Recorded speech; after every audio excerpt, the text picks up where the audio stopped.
महात्म की जय।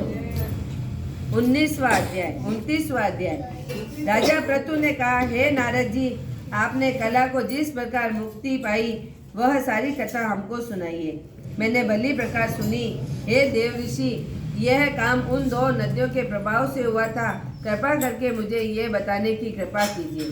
कृष्णा नदी साक्षात भगवान श्री कृष्ण महाराज के शरीर की वेणी नामक नदी भगवान शंकर का शरीर है। इन दोनों नदियों के संगम का मातम श्री ब्रह्मा जी को वर्णन करने में असमर्थ है। फिर भी चूंकि आपने पूछा, अतः मैं आपको उनकी उत्पत्ति का वृत्तांत सुनाऊंगा। ध्यान से सुनो। चित्ताक्षु मनंतर अभाव में ब्रह्मा जी के शह पर्वत के शिखर पर यज्ञ करने का निश्चय किया।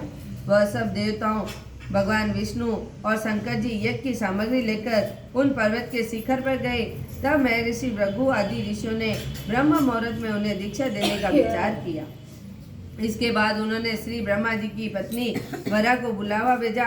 वह बड़ी ही आहिस्ता से आ रही थी। इसी बीच में भृगु जी विष्णु जी से पूछा, हे प्रभु, आपने वरा को शीघ्रता से बुलाया था और क्यों नहीं आई? ब्रह्म मुहूर्त टल गया है।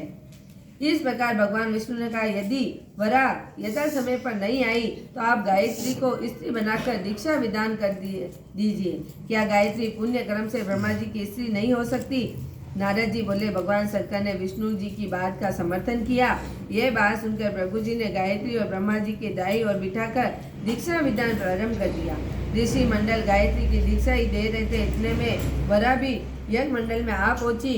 तब ब्रह्मा जी के पास गायत्री को देखकर ईर्ष्या से क्रोधित हो वरा ने कहा, जहाँ पूर्वजों की पूजा होती हो, पूज्यों के प्रतिष्ठित होती हो, वह दुर्भक्षी, मृत्यु, भय तीनों अष्ट में हुआ करते हैं। यह गायत्री ब्रह्मा जी के दाई और मेरे स्थान पर बैठी है। यह अदृश्य बहने वाली नदी होगी।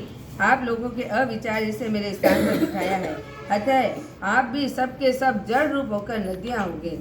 नारद जी ने राजा प्रतु से कहा, हे राजन, इस तरह वरा के श्राप को सुनकर गायत्री मारे क्रोध के लाल बुखार होकर अपने होठ काटने लगी और देवताओं ने मना करने पर भी उसने उठकर त्वरा को श्राप दे दिया कि गायत्री ने कहा, ब्रह्मा जी जैसे तुम्हारे पति हैं वैसे मेरे भी पति हैं। तुमने यर्थ श्राप दिया, अतः तुम भी नदी हो जाओ।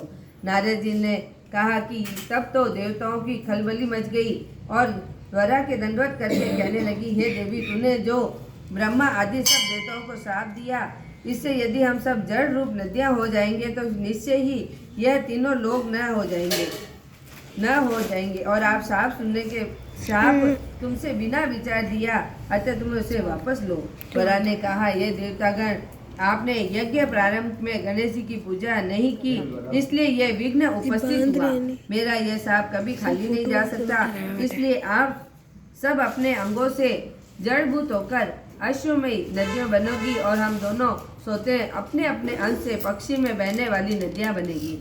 नारद जी ने राजा प्रतु से कहा कि वरा के ये वचन सुनकर सभी देवता विष्णु शंकर आदि अपने अपने अंशों से नदियां बन गए और भगवान विष्णु के अंश से कृष्णा, भगवान शंकर के अंश से वेणी और ब्रह्मा जी के अंश से कुबंदी नामक नदियां उत्पन्न हो गई।